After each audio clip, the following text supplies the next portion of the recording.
ಇಂದೇ ಡೌನ್ಲೋಡ್ ಮಾಡಿ ಮತ್ತು ನಿಮ್ಮ ನೆಚ್ಚಿನ ಶೋಗಳನ್ನು ಆನಂದಿಸಿ. ಯಾಕಾಗಲ್ಲ ಅಂತಿದ್ಯಾ? ಓಹೋ, ಬಾಡಿಗೆ ಜಾಸ್ತಿ ಆಯಿತು ಅಂತನಾ? ಏನೂ ತೊಂದರೆ ಇಲ್ಲ. ನೀನು ನನ್ನ ತಂಗಿ ಕಣೆ, 1,000 ಕಡಿಮೆ ಕೊಡು. ಬಾ, ಮನೆಗೆ ಏನೇನು ಬೇಕೋ ತೊಗೊಂಬರೋಣ. ಅಣ್ಣ, ನೀನು ನನ್ನನ್ನು ಅಲ್ಲಿಂದ ಇಲ್ಲಿ ಕರ್ಕೊಂಡ್ಬಂದಾಗ ನಿನ್ನ ಕಾಳಜಿ ನೋಡಿ ನೀನು ಬದಲಾಗಿದೆಯಾ ಅಂತ ಅನ್ನಿಸ್ತು. ಸಂಬಂಧಗಳಿಗೆ ಬೆಲೆ ಕೊಡೋದನ್ನು ಕಲ್ತ್ಕೊಂಡಿದ್ಯಾ ಅಂತ ಅನ್ನಿಸ್ತು. ನನ್ನ ಸಂಬಳ ನನ್ನ ಕೈಗೆ ಬಂದಾಗ ಮನೆ ಖರ್ಚಿಗೆ ನಾನೇ ಒಂದು ಸ್ವಲ್ಪ ಕೊಡೋಣ ಅಂತ ಅಂದ್ಕೊಂಡಿದ್ದೆ.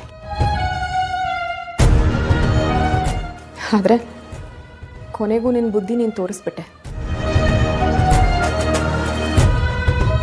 ನಿನ್ನ ಪ್ರೀತಿ ಕಾಳಜಿ ಹಿಂದೆ ದುಡ್ಡಿದೆ ಅನ್ನೋದನ್ನು ಸಾಬೀತು ಮಾಡಿಬಿಟ್ಟೆ.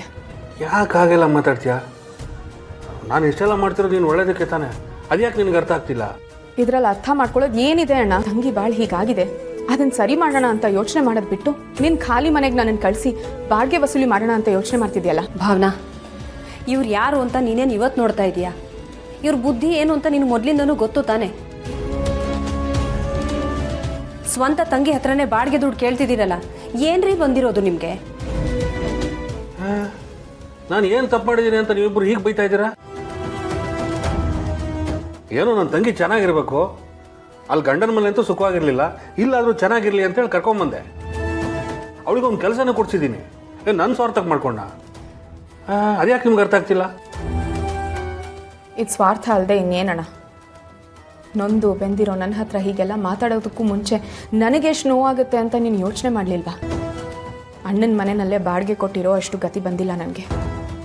ಬಾಡಿಗೆ ಮನೆಯಲ್ಲೇ ಇರಬೇಕು ಅಂದರೆ ಎಲ್ಲಿ ಬೇಕಾದರೂ ಇರ್ಬೋದು, ಇಲ್ಲಿ ಯಾಕಿರಬೇಕು? ಭಾವನಾ, ಅವರೇನೋ ತಲೆ ಕೆಟ್ಟು ಏನೇನೋ ಮಾತಾಡ್ತಾರೆ ಅಂತ ನೀನು ಏನೇನೋ ಹೇಳ್ತಿದೀಯಲ್ಲ.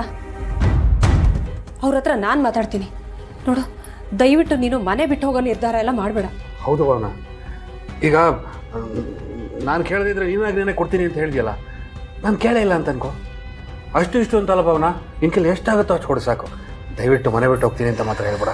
ಬೇಡ ಅಣ್ಣ, ಇವತ್ತಿಗೆ ನಿನ್ನ ಋಣ ಮುಗೀತು. ಗಂಡನ ಪ್ರೀತಿನೂ ಸಿಗಲಿಲ್ಲ, ಅಣ್ಣನ ಮಮಕಾರನೂ ಸಿಗಲಿಲ್ಲ. ಇಂಥ ಪರಿಸ್ಥಿತಿ ಯಾವ ಹೆಣ್ಣಿಗೂ ಬರಬಾರ್ದು. ಭಾವನಾ, ಬೇಡ ಅಣ್ಣ, ಏನು ಮಾತಾಡಬೇಡ. ನಿನ್ನ ಪ್ರೀತಿ ಹಿಂದೇನು ವ್ಯವಹಾರ ಇದೆ ಅಂತ ಗೊತ್ತಾದ ಮೇಲೆ ನೀನು ಮಾತಾಡೋದನ್ನು ನಾನು ಕೇಳಿಸ್ಕೊಳಕ್ಕಾಗಲ್ಲ. ನನಗೆ ಕೆಲಸ ಕೊಡಿಸಿದ್ದಕ್ಕೆ ಥ್ಯಾಂಕ್ಸ್. ಹಾಗೆ ಈ 2 ದಿನ ನಿಮ್ಮ ಮನೇಲಿ ಇದ್ದಿದ್ದಕ್ಕೆ ಅದೇನೇನು ಖರ್ಚಾಯಿತು ನನಗೆ ಹೇಳು. ಸಂಬಳ ಬಂದಿದ್ದ ತಕ್ಷಣ ಕೊಟ್ಬಿಡ್ತೀನಿ.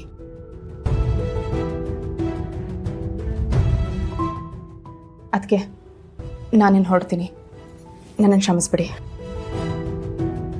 ಭಾವನಾ, ಆತುರದಲ್ಲಿ ಏನೇನೋ ನಿರ್ಧಾರಗಳನ್ನ ತಗೋಬೇಡ.